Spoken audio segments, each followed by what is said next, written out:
బిడ్డ కవితను చూడగానే తండ్రి కేసీఆర్ భావోద్వేగానికి లోనయ్యారు. తండ్రి పాదాలకు కవిత నమస్కరించారు. బిడ్డను ఆప్యాయంగా గుండెలకు హత్తుకొని ఆశీర్వదించారు. ఎర్రవెల్లి నివాసానికి కవిత తన భర్త, కుమారుడితో కలిసి ఇవాళ మధ్యాహ్నం వెళ్లారు. ఈ సందర్భంగా కవితకు దిష్టి తీసి స్వాగతం పలికారు. అక్రమ నిర్బంధం నుంచి బయటకొచ్చిన బిడ్డను చూడగానే కేసీఆర్ ముఖంలో ఆనందం కనిపించింది. చాలా కాలం తర్వాత ఉత్సాహంతో అధినేత కేసీఆర్ ఉన్నారు. తమ అధినేత సంతోషంలో పార్టీ నాయకులు, సిబ్బంది భాగస్వామ్యమయ్యారు. కవిత రాకతో ఎర్రవెల్లి కేసీఆర్ నివాసంలో సంతోషం వెల్లివిరిసింది.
తన బిడ్డ కవితను చూడగానే తండ్రి కేసీఆర్ భావోద్వేగానికి లోనయ్యారు.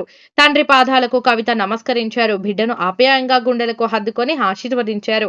ఎర్రవెల్లి నివాసానికి కవిత తన భర్త, కుమారుడితో కలిసి ఇవాళ మధ్యాహ్నం వెళ్లారు. ఈ సందర్భంగా కవితకు దిష్టి తీసి స్వాగతం పలికారు. అక్రమ నిర్బంధం నుంచి బయటకొచ్చిన బిడ్డను చూడగానే కేసీఆర్ ముఖంలో ఆనందం కనిపించింది. చాలా కాలం తర్వాత ఉత్సాహంతో అధినేత కేసీఆర్ ఉన్నారు. తమ అధినేత సంతోషంలో పార్టీ నాయకులు, సిబ్బంది భాగస్వామ్యమయ్యారు. కవిత రాకతో ఎర్రవెల్లి కేసీఆర్ నివాసంలో సంతోషం వెల్లివిరిసింది.